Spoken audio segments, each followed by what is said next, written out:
Hi everyone, welcome back to my channel. If you've decided that you want in on everything that intermittent fasting has to offer, but you're unsure where to start, this video is for you. Or if you're looking at getting back to the basics with intermittent fasting, grab a seat because I've got you covered.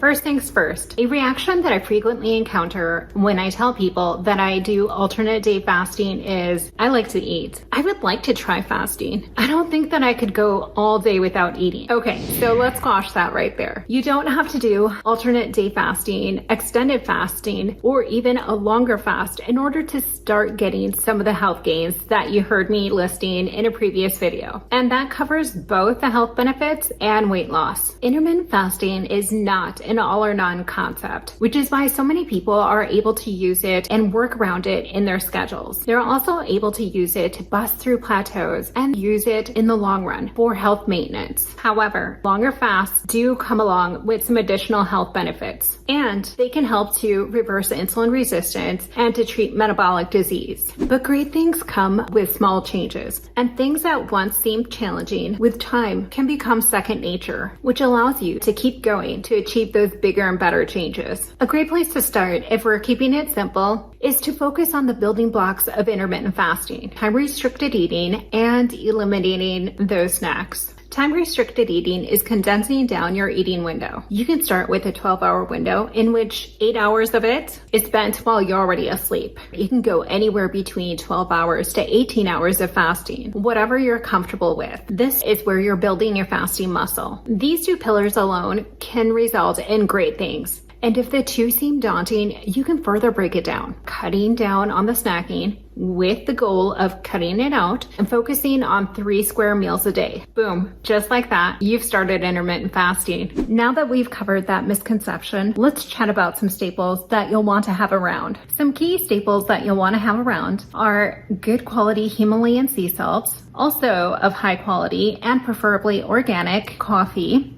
tea if you enjoy it, and then of course, your hydration station. Pretty simple, right? And here's a pro tip. Getting ahead of the game when it comes to electrolytes is going to give you a strong advantage, especially when first starting out with intermittent fasting. When you start intermittent fasting, your insulin levels start to go down, and as a result, your kidneys are triggered to release some of the extra fluid that they've been holding on to because of those insulin levels. And when this happens, the electrolytes, magnesium, sodium, and potassium are lost right along with that fluid. Becoming depleted in your electrolytes can leave you feeling fatigued and run down, which can make fasting so much more difficult to get through. And it can make those cravings start to kick in because the body will want to replenish the minerals that are being lost. Himalayan sea salt in particular can help you to hold on to those electrolytes and of course to replace them. Another pro tip, magnesium supplementation can also be helpful. And when it comes to the beverages that I listed, the caffeine in the coffee and tea can help to stimulate AMPK upregulation, which in turn helps to stimulate autophagy. Additionally, the polyphenols in the coffee and tea can also help with the fat burning process, and they also stimulate autophagy. And here's another bonus. Coffee can help to curb your appetite. I personally can attest to this benefit on many a morning.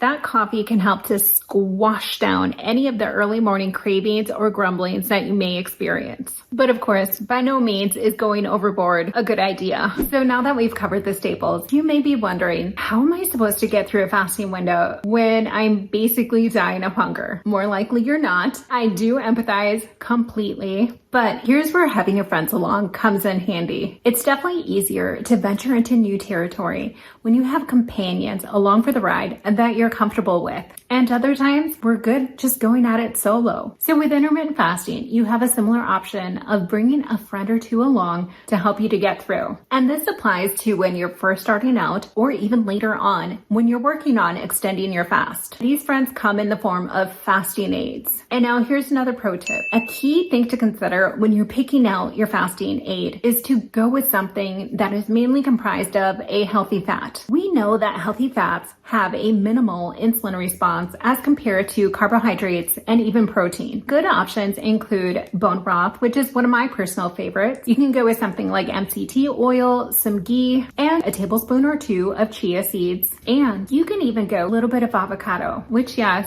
will break a fast, but it can be the difference between throwing in the towel and getting through the rest of your fast. Remember, our goal is to let the body adjust a little bit and to start building that fasting muscle. And going with a healthy fat option comes with the additional benefit of keeping you in ketosis, which is not to be confused with doing keto. Now, you can do keto right alongside intermittent fasting, but that's not what we're covering in today's video. And then, as you develop your fasting muscle, you can let your friends hang back and rock it on your own. Now let's chat about our nix or add item list. There are some items that are completely optional that you may want to consider. Items like the coffee and tea that we discussed earlier, which can enhance your fast. First on the list is apple cider vinegar, which can help to get you into a fasted state sooner, and it can increase the effectiveness of your fast. Another good one is ginger, which can help to increase lipolysis, and it helps with the fat burning, as well as turmeric with its anti-inflammatory properties. This too can put you into a fasted state sooner, and it helps to induce autophagy. Items that you might want to nix are sugar-free gum, mints, and zero-calorie beverages. Now these items have a minuscule amount of calories in them and are debatable whether they break a fast or not. However, it's generally a good idea to steer clear of artificial sweeteners. I personally have found it helpful to eliminate the need for sweetness during my fast by going completely cold turkey and eliminating even the natural sweetener stevia from my early morning routine. But for others, a more gradual approach may be more doable. And on the other side of the coin, the options that I mentioned earlier do all break a fast, but that's where the individual faster has to decide for themselves whether chewing a little bit of sugar-free gum during the day is going to help them to get through a fast. And for some, that may be it. And here's another pro tip. Experimenting with reducing or eliminating some of those fasting additives can be all the difference and can make those wheels start to turn. Not only that, it may help with some of the cravings that fasters initially experience during a fasting window.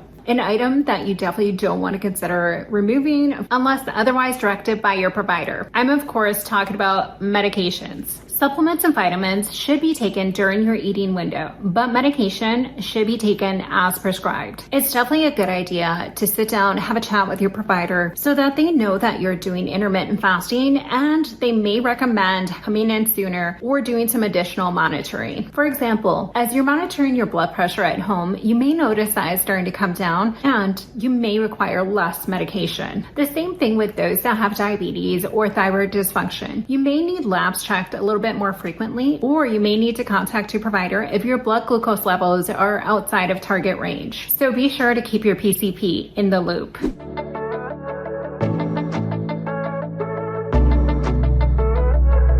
And here's another pro tip. Taking a tablespoon or two of chia seeds along with medications that are recommended alongside food may be helpful. So what other things might you expect when you first start fasting? Unfortunately, sleeplessness takes the place on this list. Not having the proper balance between melatonin and cortisol can make it a little tricky when trying to ease into sleep. Focusing on sleep hygiene techniques is helpful in this area. Additionally, lower levels of magnesium resulting from lost electrolytes can also be problematic. Good news, rubbing on some magnesium spray or soaking in the tub with some Epsom salt before bed can help solve this problem. Now, if this doesn't do the trick, also consider how close to bedtime are you having your meals. Our gut has a circadian rhythm, and eating too close to bedtime can throw things off, leading to sleep disturbances. Another symptom that you may encounter is fatigue. This can be associated with different things. A key culprit can be those electrolytes that need to be replaced. This is still my number one go-to whenever I'm feeling run down or sluggish during a fast. Remembering to sprinkle in a little bit of Himalayan sea salt into my water has done the trick for me so many times. Another reason that you're feeling run down may be associated with the food choices that are consumed when first opening that window. Going with too many carbohydrates, processed foods, or inflammatory foods when you first open your window can make you feel like you have to go straight down for a nap. Next on our list are changes in the bathroom that you might experience when you first start fasting. This includes some constipation or diarrhea. First of all, this can be associated with changes in eating habits, and it may be that your body just needs a period of adjustment. Another reason can be fluid loss. Earlier, you heard me mention that we kick out extra fluid when our insulin levels start to go down. Well, sometimes this extra fluid results in looser stools, and other times it's because we're a little heavy-handed with sodium replacement. I personally have been guilty of doing just that when I first started fasting. And here's another pro tip. If you're starting out and you're not going to be involved in strenuous exercise, it's okay to just go with an eighth of a teaspoon or something small like that of Himalayan sea salt. If you start to feel a little bit of sluggishness or you feel like you're not as mentally sharp, you can go ahead and do another eighth of a teaspoon. But unless you're going to be taking part in something that's really going to get your heart rate up and it's going to bring on a sweat, you don't need to be so heavy-handed with the salt. Another reason for looser stools actually can be associated with the natural benefit associated with intermittent fasting, which is increased gut motility, which is a good thing because this assists the body in sweeping away unwanted material in place of allowing it to linger within the gastrointestinal tract, accumulating toxins which can leach out into the bloodstream.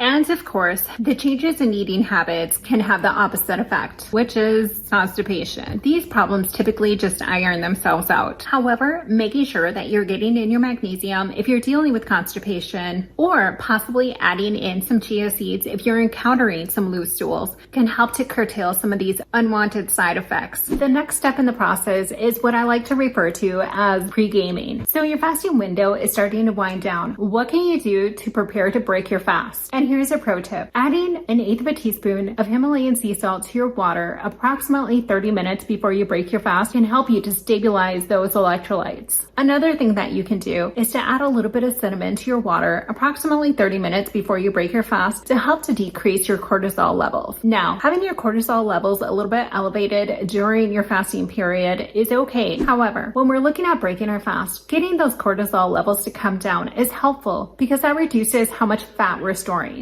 And here's another pro tip. If you're planning on attending a social gathering or you're going to have a meal that's a little bit heavier on the carbs, throwing in a tablespoon or two of chia seeds can be helpful in reducing how quickly the body breaks down those sugars and the subsequent uptick in insulin levels. Not perfect by any means, but helpful in a pinch. This step is pretty simple. Next, you'll want to think about your fast breaker. Opening your window with a healthy fat will help to lead you to success. Now, if you have a shorter window, do you need a fast breaker? Not necessarily. Are you sure about that? However, having a little bit of healthy fat when you first open your window with longer fasts can help to trigger the hormone CCK, which in turn helps with satiety. Good examples of these healthy fats are a little bit of avocado, some salmon, or some bone broth. Another good option is going with a lean protein, or if you're on the run, going with a protein shake. You don't want to consume a large meal that is going to result in a large uptick in blood sugars with an upswing in those insulin levels. 30 to 60 minutes after breaking your fast is a good time to bring in your main meal. And here's another pro tip. Generally avoiding foods that are higher in lipopolysaccharides, oxalates, and those that are processed is a good thing because these types of foods are highly inflammatory. And of course, that negates one of the healthy benefits of intermittent fasting, which is, of course, its anti-inflammatory benefits. A good way to close your window is to go ahead and throw in your supplements or vitamins at that time. Now, a key piece of advice, avoid snacking in between meals if at all possible. It will help so much with weight loss as well as reversing any insulin resistance. Hashtag getting those insulin levels back down to pre-meal level is goal. And here's another pro tip. Giving yourself 3 to 4 hours between your last meal and when you go to bed helps tremendously. So much so that I'm going to be doing a follow-up video on the benefits of early time-restricted eating. So please be sure to hit that like and subscribe, as well as the notification button, so that you'll know whenever helpful information is headed your way. All right, everyone, thank you so much for listening in to today's video. I hope that the information that was passed along will help those that are on the verge of accomplishing great things by getting the information they need and taking that next step forward. And for those of you already steadfast intermittent fasters, I hope that the information I passed along will help you to roll back to the basics and to troubleshoot any potential problem areas. I'll see you in the next one.